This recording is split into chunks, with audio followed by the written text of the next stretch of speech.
Հարգելի գործընկերներ, ողջունում եք ձեզ կենտրոնական բանկում։ Այսօր կենտրոնական բանկի խորհրդի նիստում որոշեց անփոփոխ թողնել վերաֆինանսավորման տոկոսադրույքը, այն սահմանելով 6.5%։ Պարոն Գալստյանը կներկայացնի հաղորդագրությունը, որից հետո հարցերով կարող եք դիմել։ Շնորհակալություն։ Բարև ձեզ։ 2026 թվականի երկրորդ եռամսյակում 12 ամսյա գնաճը շարունակել է ձևավորվել թիրախից բարձր մակարդակում, մայիսին կազմելով 4.2%, այդ ընթացքում 12 ամսյա բնականոն գնաճն ավելացել է կազմելով 5.1%։ 2026 թվականի երկրորդ եռամսյակում աշխարհաքաղաքական անորոշության եւ էներգակիրների բարձր գների երկար պահպանման պայմաններում համաշխարհային տնտեսությունում պահանջարկը շարունակել է թուլանալ, իսկ դրա հեռանկարը վատթարացել է։ Միևնույն ժամանակ ԱՄՆ-ի պետական պարտքի ավելի բարձր ուղեգծի ձևավորման, հետևաբար նաև երկարաժամկետ տոկոսադրույքների բարձր մակարդակներում երկար պահպանման ռիսկերը ավելացել են։ Հայաստանի հիմնական գործընկեր մյուս երկրներում միջնաժամկետ աճի և պահանջարկի թուլացման ռիսկերն ավելի առարկայական են։ Մասնավորապես Եվրոգոտում և Ռուսաստանում առաջին եռամսյակում գրանցվել է տնտեսական անկում, իսկ կառուցվածքային խնդիրներն աստիճանաբար խորանում են, նպաստելով նաև այս տնտեսություններում աճի կարողությունների թուլացմանը։ Զուգահեռաբար Մերձավոր Արևելքում իրավիճակի հարաբերական կայունացման պայմաններում դիտարկվում է էներգակիրների գների որոշակի նվազում, այդուհանդերձ ապրանքահումքային և պարենային ապրանքների գների հեռանկարների շուրջ մեծ անորոշությունը պահպանվում է։ Այս համատեքստում հաշվի առնելով գնաճային միջավայրի զարգացումների շուրջ մեծ անորոշությունը առաջատար երկրների կենտրոնական բանկերի կողմից քաղաքականության գործող տոկոսադրույքների երկար պահպանման կամ դրանց բարձրացման ռիսկերը պահպանվում են։ 2026 թվականի առաջին եռամսյակում տնտեսական աճը Հայաստանում, այդ թվում որոշ մեկ անգամյա գործոնների ազդեցությամբ որոշակիորեն դանդաղել է, սակայն դեռևս հարաբերականորեն բարձր է։ Տնտեսական աճին շարունակել են մեծապես նպաստել շինարարության և ծառայությունների ճյուղերը։ Ծառայությունների ճյուղի բարձր ակտիվությունը հիմնականում պայմանավորված է պահանջարկի ընդլայնմամբ շարժվող ենթաճյուղերով, մատնանշելով տնտեսությունում ձևավորված բարձր պահանջարկի պայմանները։ Ավելին, նկատվում են նաև արտաքին պահանջարկի ընդլայնման ազդակներ, առավելապես արտահայտելով դեպի ՀՀ զբոսաշրջային հոսքերի աճով։ Այս իրավիճակում ընդհանուր պահանջարկի ազդեցությունը գնաճի վրա գնահատվում է ընդլայնող, թեև գնաճի վարքագծում դեռևս գերակշռում են առաջարկի գործոնները։ Մյուս կողմից հարկաբյուջետային քաղաքականության առավել ընդլայնող դիրքի ձևավորման ռիսկերը թուլացել են, իսկ մասնավոր աշխատավարձերի աճի և գնաճային սպասումները շարունակում են դրսևորել հիմնականում կայունացման միտումներ։ Ավելին, արտահանման առանձին շուկաներում առաջացած խնդիրները կարող են հանգեցնել ՀՀ տնտեսությունում եկամուտների նվազման, ինչպես նաև առանձին ապրանքների մասով ավելցուկային առաջարկի ձևավորման, պարունակելով առավելապես գնանկումային ռիսկեր։ Մակրոտնտեսական ընթացիկ զարգացումների պայմաններում ՀՀ ֆինանսական շուկայի մասնակիցները միջինում ակնկալում են, որ կենտրոնական բանկը փոքր-ինչ երկար կպահպանի տոկոսադրույքների ընթացիկ մակարդակը, միջնաժամկետ հորիզոնում նվազեցնելով քաղաքականության տոկոսադրույքը մինչև 6.25%։ Քննարկված ռիսկերի և առկա անորոշությունների պայմաններում մի կողմից խորհուրդը դիտարկել է ատիպի սցենարներ, կապված համաշխարհային չեզոք տոկոսադրույքի հնարավոր աճի, ներքին տնտեսությունում ավելցուկային պահանջարկի պայմանների ձևավորման և գնաճային սպասումների արագացման ռիսկերի հետ, որոնք պահանջում են շուկայական սպասումների համեմատությամբ քաղաքականության ավելի բարձր տոկոսադրույքի ուղի։ Մյուս կողմից խորհուրդը քննարկել է B տիպի սցենարներ, կապված համաշխարհային տնտեսության աճի դանդաղման հեռանկարի, արտահանման առանձին ուղղություններում առաջացած խնդիրների արդյունքում գնանկումային ռիսկերի ձևավորման և ՀՀ տնտեսության ռիսկի հավելավճարի հիմնարար նվազման հետ, որոնք ենթադրում են շուկայական սպասումների համեմատությամբ քաղաքականության ավելի ցածր տոկոսադրույքի ուղի։ Արդյունքում, հավասարակշռելով վերենշված երկու ուղղությամբ ռիսկերի կառավարման անհրաժեշտությունը, կենտրոնական բանկի խորհուրդը որոշեց անփոփոխ թողնել քաղաքականության տոկոսադրույքը։ Խորհուրդը կշարունակի մշտադիտարկել տնտեսության զարգացման սցենարները և պատրաստ է ձեռնարկելու համարժեք գործողություններ միջնաժամկետ հորիզոնում գնաճի 3% նպատակի և գների կայունության ապահովման համար։ Հանրային Պարոն Գալստյան, շնորհակալություն։ Հաղորդագրության մեջ դուք անդրադարձել եք, բայց եթե կարելի է կխնդրեմ ավելի մանրամասն խոսեք, ինչ վերլուծություններ ունեք ռուսական շուկայից, զրկվելը մեր տնտեսության համար ինչ գին կունենա։ Շնորհակալություն։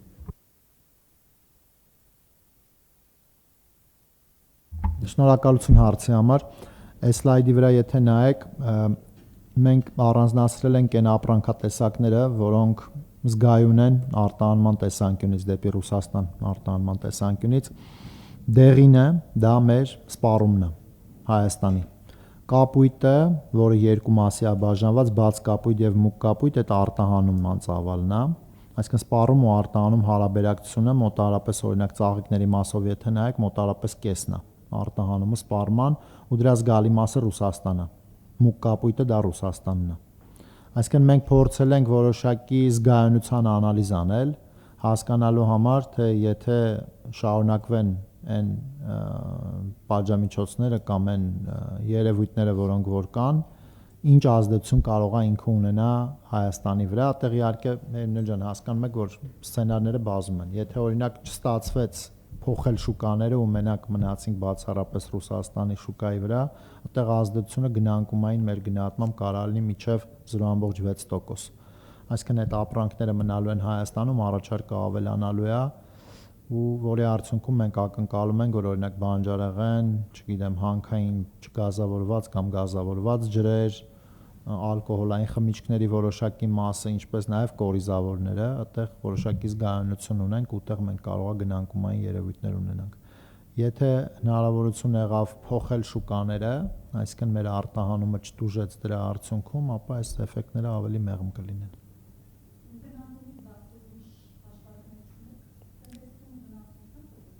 Նայած էլի սցենարներից կախված տնտեսության մասով,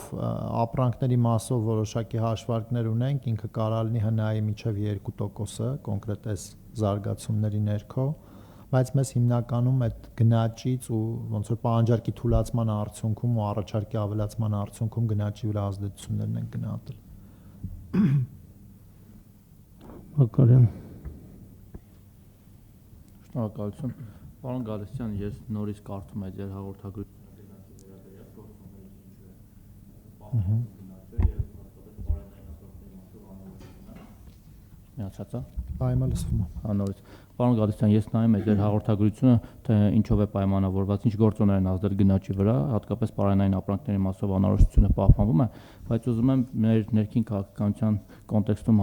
հարց տալ գնաճի հետ կապված։ Չեք կարծում, որ Հայաստանի կառավարության վարած դրամավարկային առհասարակ ֆինանսական քաղաքականությունը նպաստում է այսօր մեր ներքին շուկայում գնաճին, մասնավորապես որոշ ապրանքների, ծառայությունների, սպասարկման ոլորտի գնաճին եւ հենց ընտրություններից հետո առաջին կառավարության նիստում էլ որ ֆինանսների նախարարությունը ակցիզային հարկը բարձրացրեց,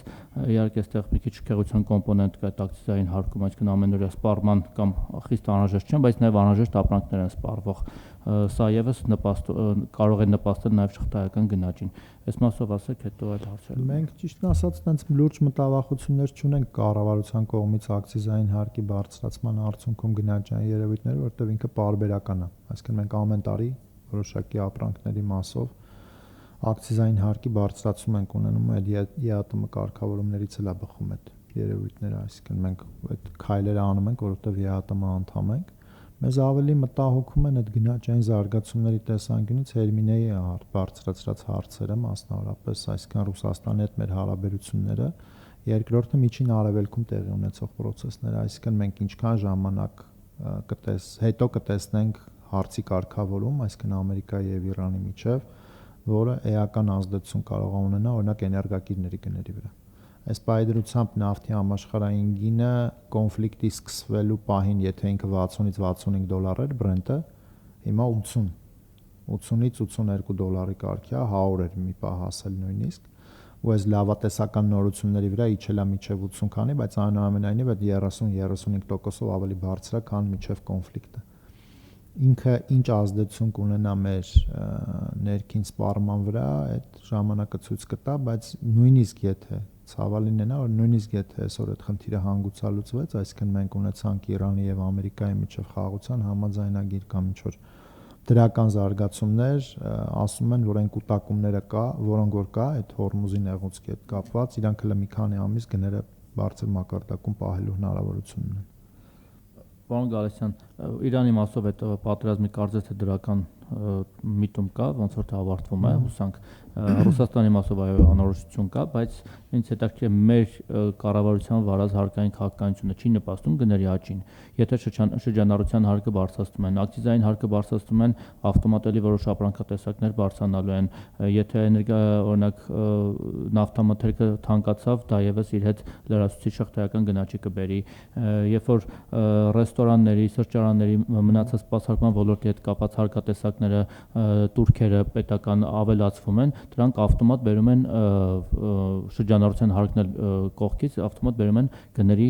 աճի։ Դուք այս կոմպոնենտը չեք դիտարկում եւ արդյոք չեք ուզում գնաճը զսպելու մասով, քանի որ դուք նման ֆունկցիա ունեք, կառավարության ձեր գործընկերներին հուշեք այդ մասին, որ հերիք է թանկացրեք հարկերը մի քիչ էլ մեր մասին մենք մտածեք։ իրականում հարկային քաղաքականության հետ ունենք խորհրդատվական ձայնի իրավունք, մենք մեր կարծիքը հայտնում ենք, բայց ես չեմ կարծում, որ հարկերի բարձրացումը ձեր նշած ոլորտներում ինքը այնքան գնաճային է լինելու, որ մենք պետք է այդտեղ մտահոգություններ ունենանք։ Մյուս կողմից դուք պիտի հասկանաք, որ չի կարելի անընդհատ խրախուսել տնտեսության որոշ ճյուղեր ի հաշիվ մյուս ճյուղերի, այսինքն այդտեղ բալանսավորված քաղաքականության ու ինդուստրիալ քաղաքականության էլեմենտներ է, որը կառավարության որոշելու հարց է, ինդուստրիալ քաղաքականությունը մանավանդ։ Ու այդ տեսանկյունից մենք ելնում ենք այն իրողություններից, որը որ ունենք,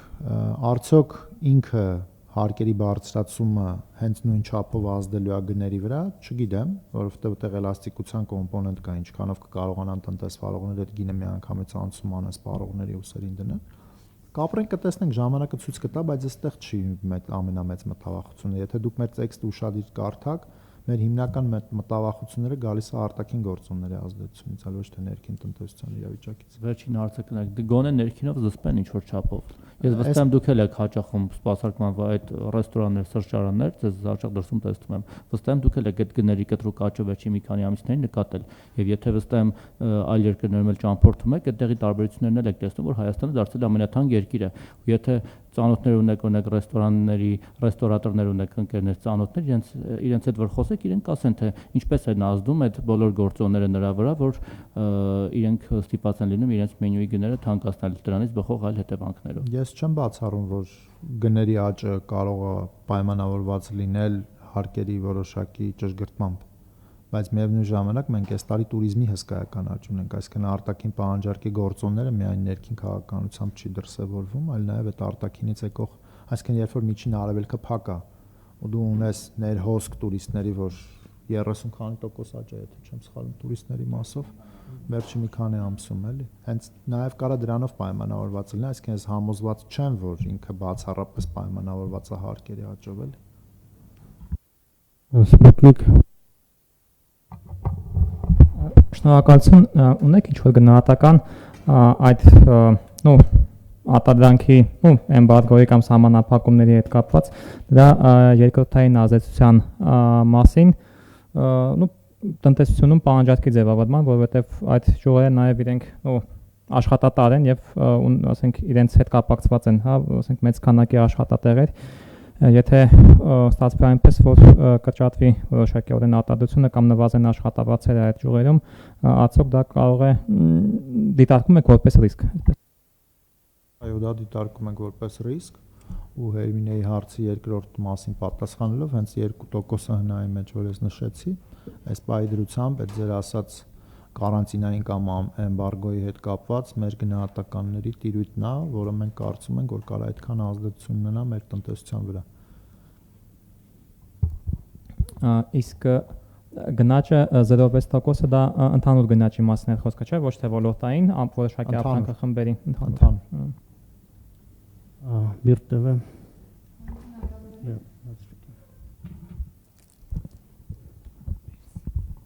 Պարոն նույն հարցի տրամաբանության մեջ հայկական արտահանումը սահմանափակումների տակ է ու այդ արդեն ներքին շուկայում պարզվի ապրանքների ավելցուկ է լինելու ու հնարավոր է դեֆլյացիոն տրենդը ձևավորվի, ինչպես նաև արտահանողները եթե չեն կարողանում ապրանքը հանեն, այսինքն արտարժույթի ներհոսքն է կրճատվելու։ Այդ առումով ուրեմն այսպիսի մի հարց չեք տեսնում վտանգ եւ դեֆլյացիայի մասով ոնց է կենտրոնական բանկը պատրաստում այդ target ինֆլյացիայի ապահովել, չի լինի բանի դրամի արժեքզրկման վտանգ, հա կուրսի վրա ճնշում չի լինի, ու ամենակարևորը հիմա եթե չեն կարողանում մարդիկ արտահանել նույն ֆերմերները, իրենք մեծ մաս ունեն վարկային պարտավորություններ, ոնց են սպասարկելու այդ պարտավորությունները, կենտրոնական բանկը միգուցե ինչ-որ ծրագրեր է նախատեսում, որպեսզի նրանց աջակցի, չգիտեմ, արձակուրդ տրվի եւ այլն, կան նման մտահղացումներ, թե ոչ, շնորհակալություն։ Երեք հարցին էլ պիտի դրական պատասխան տամ, այսինքն արդյոք մենք տեսնում ենք, որ կան դեֆլյացիոն ռիսկեր էմբարգոյի արդյունքում, այո, կա հնարավորություն, որ եթե արտահանումը էական նվազում ունենա ու մենք վճարային հաշվեկշռի այլ կոմպոնենտներով չչեզոք անցնենք դա ներհոսքի տեսքով, դա կարող է ազդեցություն ունենալ դրամային փոխարժեքի, դոլար կամ դրամ ռուբլի փոխարժեքի վրա, այո, արդյոք կենտրոնական բանկը դիտարկում է հնարավորություն կամ սկսել ենք մտածել այն ուղղությամբ, որ եթե տնտեսությունում լինեն որոշակի խնդիրներ կարճաժամկետ պայմանավորված էմբարգոյով եւ այլ տնտեսական պատժամիջոցների կիրառմամբ, դա էլ այո։ Այսինքն 3 սցենարով էլ մտածել ենք, խոսել ենք, այս պայդրությամբ այդքան է։ Բանկերի հետ դեռևս չկա, այս պայդրությամբ քննարկումները պիտի լինի կառավարության գործընկերների հետ, որին կհաջորդի արդեն բանկերի հետ մեր քննարկումները։ Մենք մենք դրա միջով մի քանի անգամ անցել ենք, այսինքն լուծումները մեր համար նոր չեն լինելու, այսինքն լուծումների կիրառումն է լինելու, պետք է նայել ըստ ոլորտների ճյուղի, ֆիրմաների եւ այլն, որտեվ մենք մի քանի անգամ այդ բանի միջով անցել ենք, կոവിഡ്ի ժամանակ ենք այդ նույնը արել, պատերազմի ժամանակ ենք արել, այսինքն օժանդակության ծրագրերը իրանց բնույթով նորը չեն լինելու, էլի։ Ուլտվեք հնչեցնել արկա գործակալության հարցեր ենք բացակայեն խնդրել էին քանի հարցեր հնչեցնել ինչպես այսօր կենտրոնական բանկը գնահատում դրամավարկային քաղաքականության ռիսկերի հավասարակշռությունը առաջիկա ամիսներին որ սցենարն է ավելի հավանական տոկոսադրույքի հետագա նվազեցում դադար թե քաղաքականության խստացման անհրաժեշտություն Կենտրոնական բանկի խորհուրդը այս վերջի պարբերությունը հենց դրա մասին էր ասում արդյունքում Հավասարակշռելով վերնշված երկու ուղղությամբ ռիսկերի կառավարման անհրաժեշտությունը խորհուրդը որոշեց անփոփոխ թողնել քաղաքականության տոկոսադրույքը, այսինքն մենք երկու ուղղությամբ էլ ունենք էական ռիսկեր ու հնարավոր ռիսկերից այս պայդրությամբ հավասարակշռման միջոցով մենք եկել ենք եզրանկման, որ տոկոսը պետք է անփոփոխ թողնել, ժամանակը ցույց կտա դեպքերը ոնց կզարգանան ու նոր տվյալների գալուն զուգընթաց, այսինքն խորհուրդը հետագայում որոշումներ կայացնի։ Սպուտնիկ Պարոն Գալստյան, գալով վարկագծին տնտեսությունում սպառողների վարկագծին կարելի է ենթադրել, որ գոնե այդպես արևույթ չկան շատ էական փոփոխություններ վարկագծի մեջ, այսինքն չկա, չգիտեմ, ինչ-որ անորոշության զգացում բիզնեսների մոտ, ասենք նոր ծրագրեր վերցնելու կամ բիզնես վարկեր, ասենք վերցնելու թե շրջանառու միջոցների, թե նոր ծրագրեր, ասենք սկսելու կապիտալ միջոցների եւ ֆիզիկական անձանց մոտ էլ կարծես թե, ասենք սպառման վարկագծի, հա, ասենք այդ պատերնի մեջ ինչ որ փոփոխություն չկա էական դեպի, ասենք ոչ առաջին անհրաժեշտության սպառման, ասենք կրճատում եւ խնայողությունների ավելացում, կարծես թե այդ արտաքին շոկերը դեռ ոնց որ գիտակցության մեջ ոնց որ սպառողների տեղ չեն գրավում։ Մենք էլ ենք տեսնում, որ դեռևս որոշակի վարկագծային, էական վարկագծային փոփոխություն չկա։ Բնականաբար ամեն ինչը շատ նոր է դեռ։ Այսինքն այդ երևի թե նաև այս ներքաղաքական զարգացումները, որ ընտրություններ էր, մարդիկ ավելի զբաղված էին այդ հարցերով։ Տեսնենք զարգացումները ոնց կընթանան։ Բնականաբար տնտեսության մեջ տեղի ունեցողը չի կարող իր ազդեցությունը ունենալ սպառողների ու ֆիրմաների վարկագծի վրա, բայց կարծում եմ դեռևս շատ վաղ է ինչ որ բան ասել։ Իրան-Ամերիկա հակամարտությունը տեսանք, որ այդքան մեծ ազդեցություն չի ունեցել։ Հիմա տեսնենք այս երկրորդ զարգացման փուլը Ռուսաստանի կողմից որոշակի գործողությունները ինչ ազդեցություն կունենան, ըստ այդմ կտեսնենք ինչա լինի։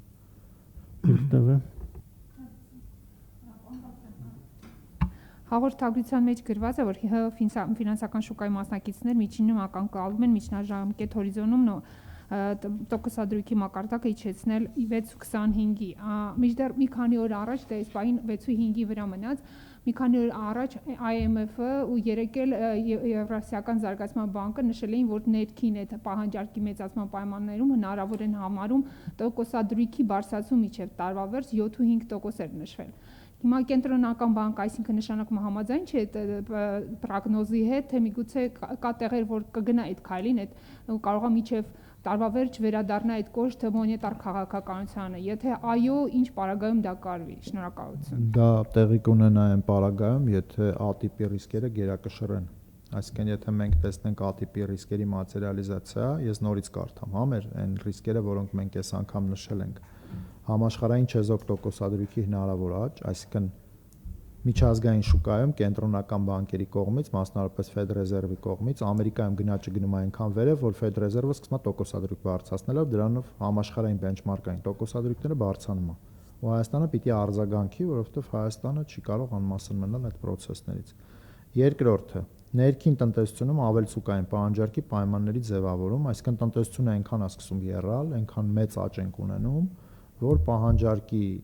պատճառով մենք տեսնում ենք նաև գների էական աճ, ինչի մասին Վահեն նոր ասում էր, օրինակ ռեստորաններում տեղուդադար չի լինում, գները գնում են շատ ավելի վերև, քան հիմա են,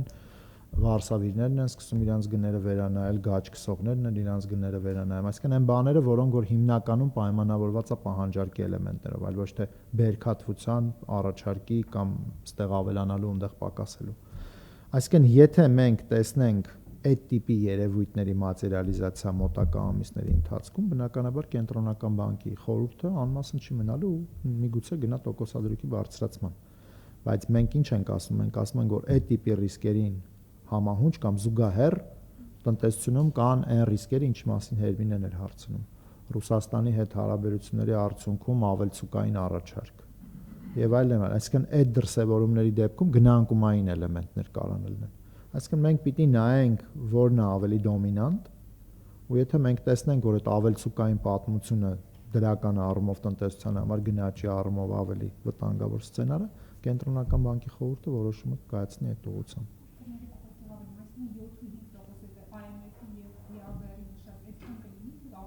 Չէ, ես ձեզ չեմ կարող ասել, ես չգիտեմ իրանք ինչից են վերցրել 7.5-ա լինելու, այլ ոչ թե 22.5, բայց մենք որոշումները կայացնում ենք ելնելով մեր իրողություններից, մենք այս պայդրությամբ թերևս ավելի բալանսավորված մոտեցման մասին ենք խոսում, քան նույնիսկ շուկան կարծում է, բայց շուկան էլ է, թե նայեք կարճաժամկետ հատվածում իրանք էլ են 6.5-ին ավելի հակված։ Միջնաժամկետում են նոր մտածում, որ որոշակի նվազում կլինի, այսինքն մենք ու շուկան more or less քիչ թե շատ նույն գծի մեջ ենք, միջազգային կառույցները կարող են ուրիշ տեսակետ ունենան դրա վերաբերյալ։ Վայ։ Պարոն Գալստյան, Ռուսաստանի մասով իհարկե խոսվեց, բայց ինձ հետաքրքիր դուք առասարակ ռուսական հարաբերությունների ծիրում տնտեսական ռիսկերը գնահատում եք, ասենք ոչ հեռավոր ապագայում թե ինչ կարող է մեզ սպասվել, եթե սանկցիաները խորանան, շարունակվեն, ինչպես նաև եթե գազի գինը էապես բարձրանա, դուք գազի գնի բարձրացման հետևանքները մեղմող ինչ քաղաքականություն եք պատկերացնում, որ կարող եք իրականացնել եւ առասարակ ինչ հետևանքներ կարող է ունենալ գազի գնի բարձրացումը մեր տնտեսության վրա, այն որ մենք շատ կվճարենք, դա արդեն մենք պատկերացնում ենք։ Չէ, ինքը եթե հանկարծ այդպիսի բան տեղի ունենա, որովհետեւ մենք տարբեր մեկնաբանություններ ենք լսում։ Մենք լսում ենք մեկնաբանություններ, որ գազի գինը չի կարող բարձրանալ, որովհետեւ կան միջպետական համաձայնագրեր, որոնցով գազի գինը ֆիքսված է երկարաժամկետի համար եւ այլն։ Այսինքն այդ սցենարները X տիպի սցենարներ են, որոնք կարող են տեղի ունենալ, բայց դրանց հավանականությունը ծայրահեղ քիչ է մեր գնահատմամբ։ Եթե հանկարծ բնականաբար տեղի ունենա, ինքը իր այդ բերելու է բնականաբար գնաճ, որովհետև ինքը արտադրության մեջ է նաև ազդելու, երկրորդային էֆեկտներ է ունենալու։ Ինչ վերաբերում է ընթացիկ զարգացումներին, հիմնականում այդ որ ես ցույց տվեցի այդ գծապատկերը դրա մասին է խոսքը, այսինքն մենք ունենք ապրանքներ, որոնց արտահանման շուկաներից մեկը Ռուսաստանն է, ու Ռուսաստանը ապրանքներ կա, որոնց մասով ունի զգալի տեսակարար կշիռ, որտեղ ավելի գնանկումային երևույթներ կարող ենք տեսնել, եթե չհասցնենք կամ չկարողանանք գտնել համարժեք փոխարինելի շուկաներ, որոնք ապրանքները ձեռք կբերեն այն գնով, ինչով որ պատրաստ է ձեռք բերել ռուսական կողմը օրինակ։ Իսկ հավանականություն կա, որ կարողանան գտնել այդպիսի շուկաներ, որ կարողան 80-90%-ով փոխարինել ռուսական շուկային։ Սա մեկ դժվարանամ պատասխանել այդ հարցին, որովհետև չգիտեմ, այդ մի քիչ էկոնոմիկայի նախարարության տիրույթի հարցը։ Եվ հարցից առաջին մասը ամեն դեպքում դուք ռիսկերը գնահատեցիք, թե ինչ կլինի, եթե գազի գինը բարձրանա։ Իսկ դրան զսպող ինչ քաղաքականություն եք պատրաստվում, պատկերացում ունեք, թե ինչ կարող եք անել դա զսպելու համար։ Կանխարգելիչ բան չես կարող անել։ Այսինքն կենտրոնական բանկի գործիքակազմում չկա որևէ գործիք, որով դու կարաս կանխարգելիչ բան անես այդ գազի գնի թանկացման շուրջ։ Դրա համար մենք անելու ենք ավելի post factum, եթե տեսնենք ինչ որ զարգացումներ կա ու իրանց ազդեցությունները գնահատելով նոր չէ։ Այս բանի պատկերացում չկա, որովհետև ինքը շատ քիչ հավանական սցենար է, էլի, այն ինչ որ մենք ենք լսում։ Շանթ Պարոն Գասյան, վերջին շրջանում ոսկու եւ արտարժույթի շուկաներում փոփոխություններ եղան, այս ֆոնին կենտրոնական բանկը ինչպիսի ռիսկեր է տեսնում։ Որ ասեք ինչի նկատի ունեք։ Ոսկու թեկուզ գնի հետ կապված։ Գնի անկումը 5000-ից որ եկել է 4, այդ չգիտեմ, այդ բնական ու զարգացումները երևի շատ այդտեղ ասելիք չունենք, որովհետեւ մենք այդտեղ գին վերցնող ենք, համաշխարհային շուկայից գին վերցնող ենք։ Կենտրոնական բանկն էլ ոսկով պաշարներ չունի, որ այս պայդրություն ինչ որ վերագնահատման մասին խոսա։ Դրա համար ինչ վերաբերում է արտարժույթին, ապա հիմնականում մեր գնահատմամբ դա պայմանավորված է ֆինանսական մեծ ներհոսքով դեպի Հայաստան։ Այսինքն միջազգային ինվեստորների տեսանկյունից մեր տնտեսությունը դիտվում է որպես հնարավոր պոտենցիալ երկիր, որտեղ կարելի է ներդրումներ անել ու այդ հոսքերը գալիս են, այդ մեկ։ Երկրորդը դա արտաքին պահանջարկի ավելացումն է տուրիզմ եւ հարակից այդ ոլորտներն է, որոնք բավականին ակտիվ են այս տարի։ Ու այդ դրանով պայմանավորված մենք ունենք ավելցուկ որոշակի արտարժույթի, որը նաեւ ազդել է դրամ դոլար փոխարժեքի վրա, չնայած մյուս արժույթների նկատմամբ դրամի փոխարժեքը ստեցան չի փոխվել, օրինակ ռուսական ռուբլու նկատմամբ կամ եվրոյի նկատմամբ տենց էական փոփոխություն չկա, որտեղ իրենք էլ իրենց հերթին արժևորվել են դոլարի նկատմամբ։ Հանրային Գալիսյան, եթե կարելի է հստակեցնենք, ՀՆԱ-ի մինչև 2% կրճատումը ձեր ուսումնասիրություններն են մինչև ինչ ժամկետի համար, այսինքն մինչև, չգիտեմ, ջերմոցների այս սեզոնի վերջը, եթե փոխարինող շուկաներ չենք գտնում, մինչև տարվա վերջ, եւ օրինակ այսօր տնտեսվարողները խոսում էին, որ օրինակ աշնանացան ցորենի սերմացու չեն կարողանում բերեն Ռուսաստանից, կաթի փոշի չեն կարողանում բերել, այսինքն ոնց որ շղթան ընդլայնվում է։ Վազգենը մանրամասն ասի սցենարը, որը մենք դիտարկել ենք, որտեղ տարընկալում չլինի, էլի, որտեղ ինքը հնայի 2% նվազում չի։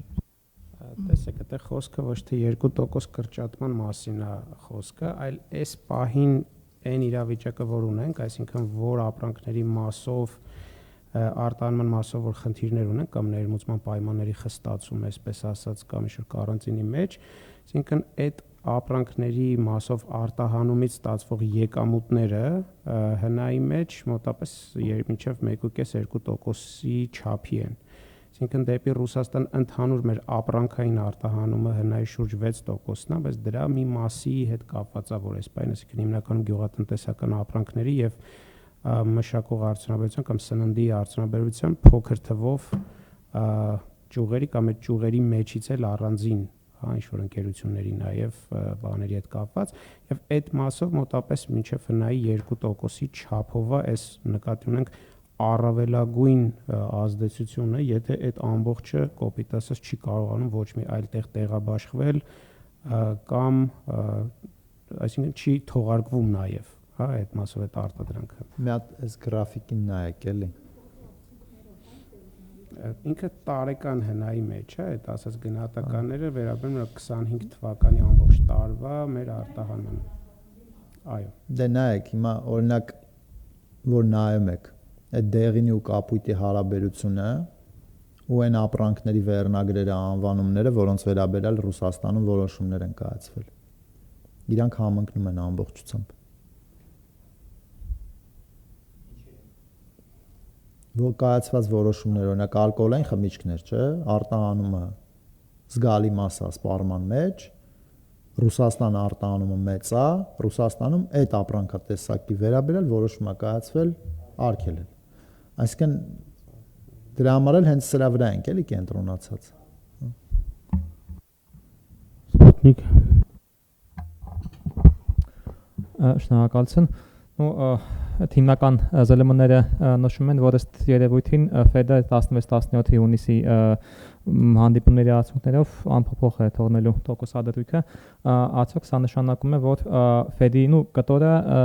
ձեր այս որոշումների կայացման մեջ առաջում չեք դիտարկում, քանի որ որևէ փոփոխություն չի նախատեսվում։ Ինքը ռիսկերի մեջ դիտարկվում է որպես համաշխարհային չեզոք տոկոսադրույքի հնարավոր աճի կոմպոնենտ, բայց կոնսենսուսը երևի թե այս պայդրությամբ են, որ Ֆեդը երկար ժամանակ տոկոսադրույքները չի փոխելու, այսինքն չի նվազեցնելու առնվազն։ Միջև այդ հիշում եք, որ անընդհատ խոսակցություն կար, որ Ֆեդը պիտի տոկոսադրույք իջացնի։ Հիմա այդ խոսակցությունները ոնց որ չկան այլևս։ Ու դա ենթադրում է, որ Ամերիկայում տոկոսադրույքները մնալու են բարձր իր բոլոր հետևանքներով։ Հետևաբար մենք այդ ոնց որ կարելի ասել Ֆեդի dot plot-ը։ Հա։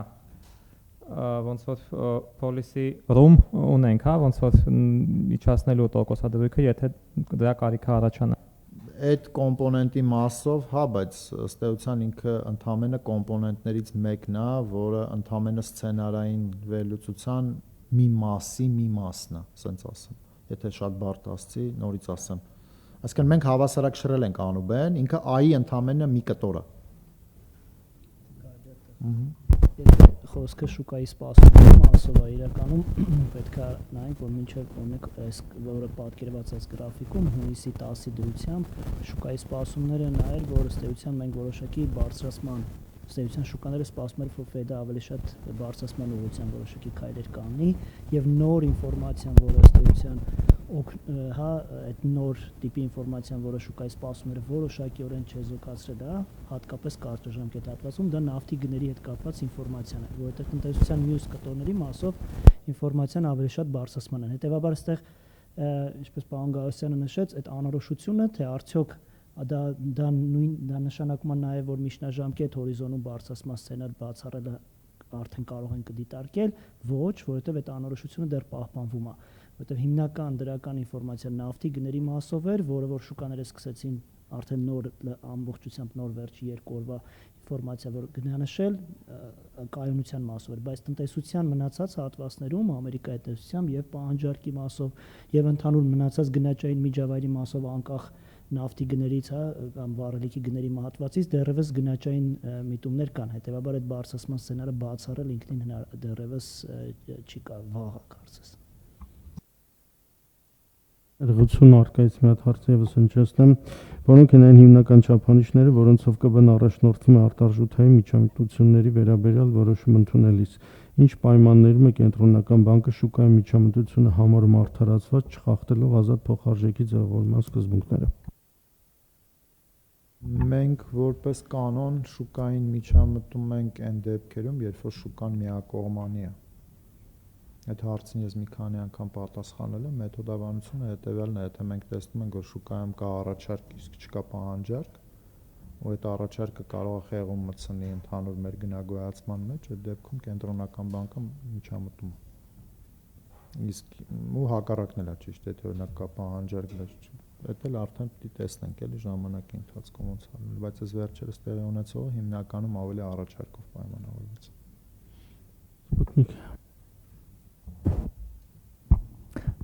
Շնորհակալություն։ Հաշվի առնելով մետաղների գների աճը կարելի է ենթադրել կամ ինչ որ ձեր այդ վերլուծության մեջ ունեք ենթադրություն, որ արտարժույթի այն ծավալը, որը կարող է չստանալ, հա, երկրի չստացված արտահանումներից, այդ գյուղմթերքի եւ սննդամթերքի կարող է լրացվել այդ արտաքին տնտեսական հաշվեկշռի մեջ, բղնձի խտանյութի եւ այլ, հա, այդ հանքահունքային ոլորտի արտահանումներից ավելացված ծավալը գումարային իմաստով ավելացումներով։ Դժվար է գնահատական տալ այս պայդրությամբ, որովհետեւ այդ process-ները զուգահեռաբար չեն տեղի ունենում ու որոշակի ժամանակային լаг կա, պլյուս պղինձը չեն առնում on spot, պղինձը առնում են որոշակի պարբերականությամբ, որոշակի մատակարարման ձևերով, այսինքն արտարժույթի ներհոսքի ու արտահոսքի բալանսավորման խնդիրը բաց է լինելու։ Այդ տեսանկյունից ես չգիտեմ ծավալային ինչքանով պղնձի գնի աճի հաշվին եկած էքսպորտային կամ արտահանման մուտքերը կչեզոքացնեն Ռուսաստան ենթադրենք չգնացող մեր արտահանման ուղղությունը, պետք է նայել, բայց չեմ կարծում, որ իրանք համադրելի են լինելու աճի տեսանկյունից, Այսինքն մենք ունենք պղնձի ընդհանրենք ինչ որ գին 10 քանի հազար $, տոննայի համար, հա, որը արտահանում ենք։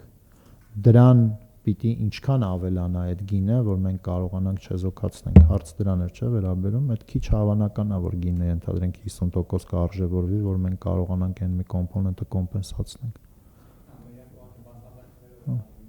Հա, ուղղակի չգիտեմ, էլի է դժվար է պղնձի գինը ինչ որ կանխատեսել։ Մեր հիմնական մուտքը, որ մենք նայում ենք մեր վճարային հաշվեկշռի տեսանկյունից, դա կապիտալով ֆինանսական հաշվով եկող փողն է։ Այսինքն կապիտալ ներհոսք ունենք երկիր։ Այդ է կոմպենսացնում մեր իմպորտը։ Ու մենք անընդհատ կենտրոնական բանկի խորհրդում որ խոսում ենք, այդ ընթացիկ հաշվի պակասուրդը թեմա է, որ անընդհատ մեր ռադարների վրա է։ Այդ լուրջ թեմա է։ Միրտևը Պարոն Գասյան, եթե կարելի է արտահանման սահմանափակումների ֆոնին, եթե մանավանդ դա երկար տևի, ունենք կանխատեսումներ ոնց կազդի դա ռուսական ռուբլու կուրսի վրա, եւ երկրորդ հարցս գրեթե մեկ ամիս առաջ բանկային այդ ֆորումի ժամանակ հայտարարեցիք դուք էլ պարոն Ազատյանն է, որ օրինապահ բիզնեսի համար վարկային տոկոսադրույքները իջեցվել են, հա, ինչ պատկեր ունենք հիմա, ինչքան վարկ երատրվել միգուցե թվերը կան ու ընդհանրապես հիմա քանի տոկոսի վարկի վրա կարող է ակնկալել այդ օրինապահ բիզնեսը։ Շնորհակալություն։ Ես հիմա ձեզ թվեր չեմ ասում, հարցում ուղարկեք, մենք թվերը կնայենք, կպատասխանենք ձեզ, որտեղ նոր է ծրագիրը սկսել, մայիս ամսից է սկսել։ Ես գիտեմ, որ բանկերը դա արել են, բայց խոսքը չէր վերաբերում բոլոր ոնց որ օրինապահ բիզնեսներին։ Խոսքը վերաբերում էր փոքր ու միջին բիզնեսներին բացառապես։ 110,000 բիզնես։ Ես չեմ հիշում, որ թիվն չեցրացել եմ, բայց կնայենք մի հատ։ Հա,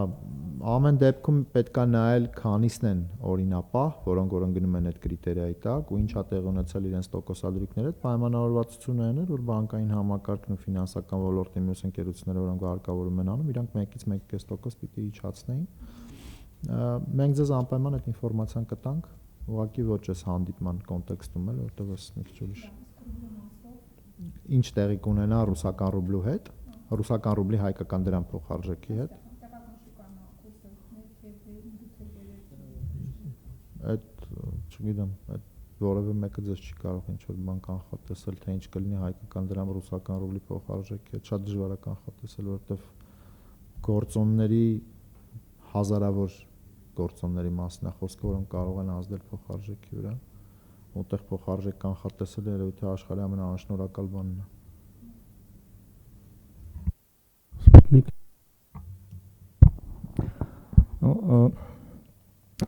ազգային ժողովում վերջերս տեղի ունեցած այդ բյուջեի քննարկումների ժամանակ ձեր տեղակալը, հա, պարոն Խաչատյանը նշեց, որ կասեմ տարվա սկզբից year to date, հա, կամ հունվար-մայիս, եթե ճիշտ եմ հիշում, կենտրոնական բանկը շուրջ 600 միլիոնից մի քիչ ավելի ինտերվենցիա է կատարել շուկայում։ Դա սովորական ծավալների մեջ է, թե ինչ-որ շեղում կա էական։ Չէ, էական շեղում չկա։ Վերջին տարիների ընթացքում այդ վարկագիծը կրկնվում է։ Այսինքն մի տարի մի քիչ ավելի շատ, մի տարի մի քիչ ավելի քիչ, բայց վերջին տարիների տենդենսը նա է, որ կենտրոնական բանկը համալրում է իր պահոստները։ Ու նաև եթե մոտավոր ասեմ ձեզ, մեր պահոստները էլի հիմա այս պայդրությամբ ռեկորդային մակարդակի վրա են։ Մենք տարին մոտարապես 5.5 միլիարդի կարգի էինք ավարտել։ Հիմա իմ գնահատականով երևի դրանից մի քանի $100 միլիոն առնվազն վերև ենք։ Այսինքն չկան այդպիսի իրադարձություններ, որոնք հիմա պահանջեն ինչ-որ մասսայական գնում փոխարժեքը ավելորդ տատանումներից ծեծ պահելու համար։ Չէ, բնականon ենք անում, եթե տեսնում ենք, որ շուկայում իմ ասած խաղի կանոնը խախտված է, այսինքն շուկան միակողմանի է, այդտեղ միջամտում ենք։ Անում ենք ինչ որ բաներ, բայց այդ կանոնի ներքո ըստ էության։ Թույլ տվեք հարցի շարունակություն, որպես արկայից հարցնում են, որ աշխարհի շատ կենտրոնական բանկեր, այդ թվում Վրաստանի ԿԲ-ն վերջին տարիներին ավելացնում են ոսկու մասնաբաժինը միջազգային պահոստներում, ձգտելով նվազեցնել կախվածությունը առանձին արժույթներից եւ բարձրացնել դիմակայունությունը արտաքին շոկերի նկատմամբ։ Ինչպես է կենտրոնական բանկը գնահատում երկրի պահոստների ներկայիս կառուցվածքը, արդյոք դուք ներկայիս ոսկու մասնաբաժինը համարում եք օպտիմալ Թե հաջող աշխարհի քաղաքական անորոշության պայմաններում հնարավոր է պաուսների կառավարման մոտեցումների վերանայում։ Պաուսների կառավարման մոտեցումները վերանայվում են տարին մեկ անգամ։ Մենք հիմա նոր փաստաթուղթ ենք հրապարակել դրա վերաբերյալ, որտեղ մանրամասն, այսինքն պաուսների վերաբերյալ շատ մեծ ինֆորմացիա ենք բացել։ Արժութային կազմ եւ այլն, այսինքն որ մինչև այդ չի եղել։ Հենց որ գործընկերներին խորհուրդ կտամ մի հատ այդ փաստաթուղթը նայեն, ինքը օգտակար փաստաթուղթ կարա լինի։ Ինչ վերաբերում է ոսկուն, այս պայմանությամբ կենտրոնական բանկի խորհուրդը նպատակարար չի գտել դեռևս, որ մենք ոսկու պաշարներ ունենանք մեր պաուսների կազմում։ Հարցեր։ Համեցեք։ Ընդհանուր գնաճը փաստորեն կարելի է այսպես եզրակացնել, որ առայժմ ավելորդ պահանջարկից չի դրդված, այլ առաջարկի գործոններով է պայմանավորված, որտեղ այդ չկարգավորվող ծառայությունների սեգմենտում դեռևս այն գնաճը չկա, որը մենք տեսել ենք 2022-23-ին։ Այս գրաֆիկը ցցում պատասխանում է ձեր հարցին։ Այսինքն մենք ունենք ոչ սեզոնային պարենի էական աճ տարիների ընթացքում, դա մսամթերք, հացամթերք, այդ կոմպոնենտներն են, մասնավորապես մսամթերքը, օրինակ մսամթերքի գնաճը շատ մեծ է։ Ունենք ծառայությունների բավականին չափավոր գնաճ, այսինքն իրանց պատմական տրենդի համահունչ աճում են։ Ու ունենք որոշակի ոչ պարենային ապրանքների գնաճ, որի արդյունքում մեր headline-ը, այսինքն մեր հիմնական գնաճը 4.2% է մայիս ամսվա ցուցանիշը։ Ասեն ավելորդ պահանջարկի ոնց որ պահանջարկը զսպելու խնդիր չունի։ Այս պայդրությամբ չէ, բալանսավորված է, ու այսօրվա որոշումը հենց դրա մասին էր։ Նախորդ հանդիպման ժամանակ նաև նշել էիք այդ ձեր դիտարկումները անշարժ գույքի շուկայի մասին, որ այդ հարաբերակցությունը բնակարանի վաճառքի գին վարձույթի գին ավելացել է հօգուտ, այսպես է, վաճառքի, այսինքն վարձույթի գները նվազել են։ Շարունակում եք այդ ուղղությամբ ինչ որ դիտարկումներ անել եւ պատկերը նույնն է մնում, թե գները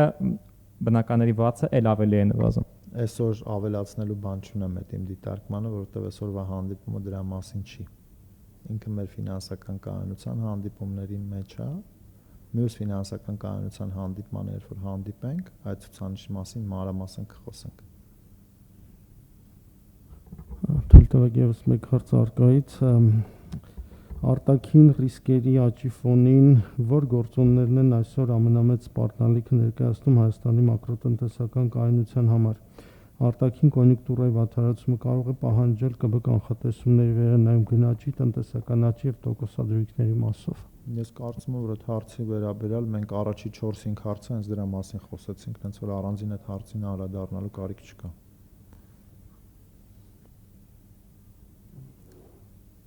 Շնորհակալություն։